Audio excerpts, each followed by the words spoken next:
महाभारत के 7 जीवित प्रमाण, जिसे देखकर वैज्ञानिक भी हैरान हैं।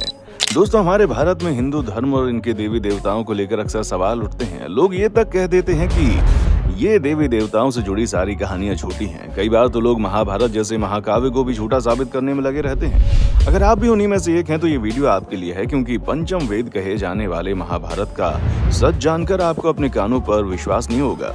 और आज के इस वीडियो में हम आपको महाभारत और उससे जुड़ी कहानियों के सच होने के कुछ ऐसे सबूत देंगे जिसे सुनने के बाद गैर हिंदू लोग भी महाभारत के अस्तित्व को सच मानने लग जाएंगे। अगर आपको अभी भी विश्वास नहीं होता तो वीडियो में आखिर तक बने रहें।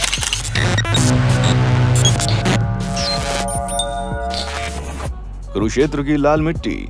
हरियाणा राज्य में मौजूद कुरुक्षेत्र की धरती के बारे में तो आप लोगों को मालूम ही होगा। यही वो जगह है जहां पर महाभारत की तबाही का भीषण युद्ध हुआ था, जहां इतने सारे लोगों की मौतें हुई कि कुरुक्षेत्र का पूरा मैदान खून की नदी सा बहने लगा। महाभारत की इस जंग में लाखों योद्धाओं ने अपना खून बहाया था और उनके रक्त से आज भी कुरुक्षेत्र की धरती लाल है, जिसके बारे में पुरातत्व विभाग के अधिकारियों ने भी साफ कह दिया है कि कुरुक्षेत्र के मैदान का ये जो लाल रंग है वो हजारों साल पहले बहे खून की वजह से है। अगर आप भी महाभारत को झूठा कहेंगे तो कुरुक्षेत्र में मौजूद ये खून किसका है और क्यों ये मैदान लाल है? इसका कोई जवाब है आपके पास?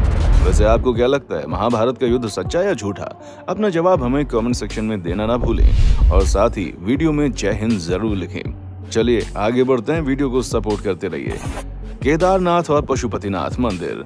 दोस्तों, पौराणिक कथाओं की माने तो जब महाभारत के युद्ध में पांडवों ने अपने ही रिश्तेदारों को मौत के घाट उतारा था, तब भगवान शिव उनसे बहुत ज्यादा नाराज हो गए थे। इसलिए भगवान श्री कृष्ण के कहने पर सभी पांडव शिव जी से माफी मांगने लगे। लेकिन पांडवों को देखते ही भगवान शिव वहां से गायब हो गए और दूसरी जगह चले गए। आज वो जगह केदारनाथ के नाम से प्रचलित है।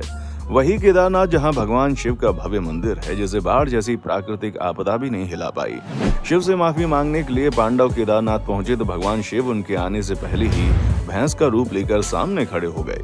भैंसों के झुंड में शामिल भी हो गए, लेकिन पांडवों ने महादेव को पहचान लिया, जिसके बाद भगवान शिव भैंस के रूप में ही भूमि के अंदर समा गए। उन्हें रोकने के लिए महाबली भीम ने अपनी भुजाओं को ताकत दिखाते हुए भैंस का रूप धारण किए भगवान शिव को धरती के अंदर जाने से रोका। अब भगवान शिव को अपने असली रूप में आना पड़ा और उन्होंने सभी पांडवों को माफ भी कर दिया। लेकिन हालांकि भगवान शिव का मुख तो बाहर था, लेकिन उनका शरीर केदारनाथ पहुंच चुका था। आपको बता दें, उनके बाद जहां उनका शरीर पहुंचा उस जगह को केदारनाथ और जहां उनका मुख था उस जगह को पशुपतिनाथ के नाम से जाना जाता है। ये दोनों मंदिर आज भी वहीं पर मौजूद हैं।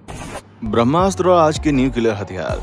अब हम आपको महाभारत का एक ऐसा सच बताने जा रहे हैं जिसे सुनकर आपको अपने कानों पर विश्वास नहीं होगा। आप सभी ने महाभारत में इस्तेमाल किए जाने वाले ब्रह्मास्त्र के बारे में सुना होगा। इस अस्त्र को धर्म और सत्य को स्थापित करे रखने के लिए ब्रह्मा द्वारा बनाया गया था।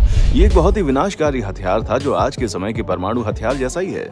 जी हाँ, ब्रह्मास्त्र को अगर एक बार छोड़ दिया जाए तो जिस जगह पर भी ये जाता है उस जगह पर पूरी तबाही मचा देता है। एक ब्रह्मास्त्र को सिर्फ दूसरा ब्रह्मास्त्र ही रोक सकता है और जो इसे छोड़ता है वह इसे वापस लेने की क्षमता रखता है। रामायण के दौरान लक्ष्मण जी भी मेघनाथ पर ब्रह्मास्त्र के प्रहार करना चाह रहे थे, लेकिन भगवान राम ने लक्ष्मण को रोक दिया क्योंकि वो पूरी लंका को ब्रह्मास्त्र से तबाह नहीं करना चाहते थे। ब्रह्मास्त्र एक ऐसा अस्त्र है जो केवल कुशल योद्धाओं को ही प्राप्त हुआ था, जिसमें द्रोणाचार्य, अश्वत्थामा, श्री कृष्ण, युधिष्ठिर, कर्ण और अर्जुन जैसे योद्धा इसमें शामिल थे। और आज का जो न्यूक्लियर बम लोग इस्तेमाल कर रहे हैं वो कुछ और नहीं बल्कि ब्रह्मास्त्र का ही एक रूप है। तभी तो अमेरिका ने रॉबर्ट ओपेनहाइमर को परमाणु बम बनाने के लिए कहा। उस दौरान रॉबर्ट ने ब्रह्मास्त्र की ताकतों पर अपनी रिसर्च की। 1939 से 1945 के दौरान अमेरिका के वैज्ञानिकों की एक टीम ने इस पर काम करना शुरू कर दिया और 16 जुलाई 1945 को उन्होंने अपना पहला परीक्षण किया और धमाके का परिणाम कुछ ऐसा ही था जैसा पौराणिक ग्रंथों में ब्रह्मास्त्र की तबाही के बारे में बताया गया था। जिसके बाद वैज्ञानिक ये भी मानने पर विवश हो गए कि इस तरह के हथियार भारत में भी इस्तेमाल किए गए थे। बात यहीं पर खत्म नहीं होती। इस परीक्षण के बाद रॉबर्ट गीता का श्लोक पढ़ते पढ़ते रोने लग गए। दोस्तों, इससे ये बात साबित होती है कि वैज्ञानिक खुद महाभारत के युद्ध को सच मान रहे हैं, लेकिन हमारे देश में रहने वाले धर्म विरोधी लोग इसके खिलाफ लगातार उल्टी सीधी बातें करते रहते हैं। अर्जुन का चक्रव्यूह। महाभारत के युद्ध का जिक्र हो और चक्रव्यूह के बारे में बात न हो, ऐसा नहीं हो सकता। हम सभी को मालूम है कि चक्रव्यूह में फंसने के कारण ही अर्जुन के पुत्र अभिमन्यु की मृत्यु हुई थी, क्योंकि उसे चक्रव्यूह से बाहर निकलना नहीं आता था।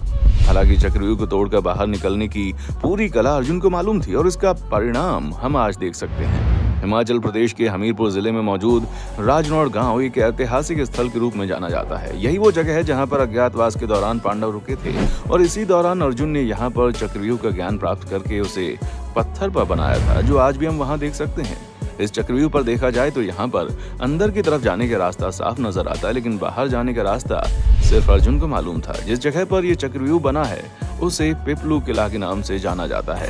लाक्षागृह महाभारत के समय में लाक्षागृह की महत्वपूर्ण भूमिका मानी जाती है। जब कौरवों ने पांडवों के लिए लाक्षागृह बनवाया था, जिसमें पांडवों को जलाने की साजिश रची गई, परंतु सही वक्त पर आग का पता चलने पर सुरंग के रास्ते पांडव बाहर निकल कर आ गए। कहा जाता है कि आज भी ये सुरंग उत्तर प्रदेश की बरनावा नामक जगह पर मौजूद है, जिसे देखने पर महाभारत का इतिहास साफ जाहिर होता है।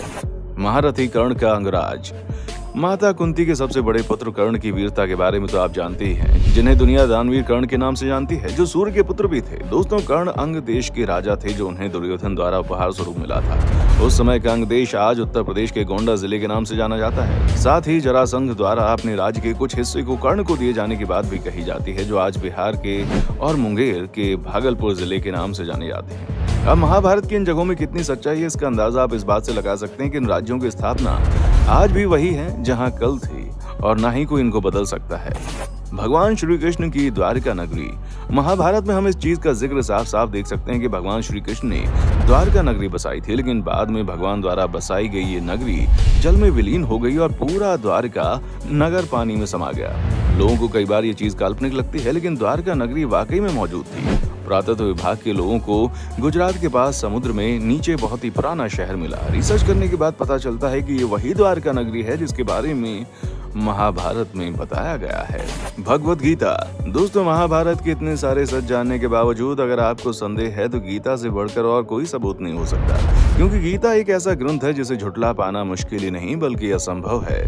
जिस किसी ने भी गीता का कोई भी श्लोक पढ़ा होगा, उसे ये मालूम होगा कि गीता में लिखे वचन किसी आम व्यक्ति द्वारा नहीं बोले जा सकते। गीता में लिखा जाने वाला हर एक श्लोक अपने आप में ही संसार की सीख देता है, जिसे समझने वाला मोक्ष को प्राप्त कर लेता है। और ये बात हर किसी को मालूम है कि गीता के वचनों को भगवान श्री कृष्ण ने महाभारत के युद्ध के दौरान अर्जुन को सुनाया था, क्योंकि गीता में कहे जाने वाले वचन किसी साधारण इंसान को साधारण परिस्थितियों में नहीं बताए जा सकते हैं।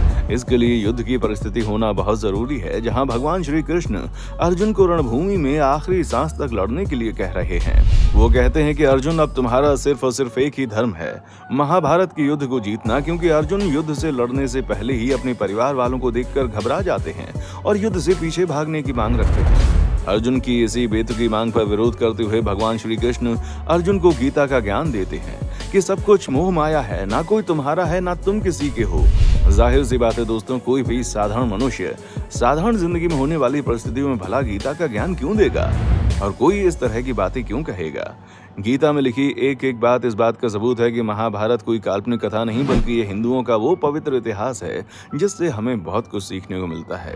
कैसे सत्ता के लालच में अंधे होकर भाई भाई आपस में लड़ने को तैयार हैं, कैसे माँ के वचनों को पूरा करने के लिए पांचों भाइयों ने एक ही लड़की से विवाह किया और किस तरह महाभारत का पूरा युद्ध लड़ा गया और तमाम खून खराबे के बाद अधर्म पर धर्म की स्थापना हुई।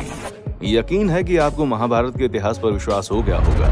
बाकी आपके इस पर क्या कहना है कमेंट सेक्शन में आकर बताएं। उसी तरह की वीडियोस को देखते रहने के लिए चैनल को लाइक, शेयर और सब्सक्राइब करना ना भूलें। देखने के लिए शुक्रिया। दोस्तों, आपको स्क्रीन पर 2 और वीडियोस दिखाई दे रही हैं, जिसे देखने के लिए स्क्रीन पर क्लिक करें।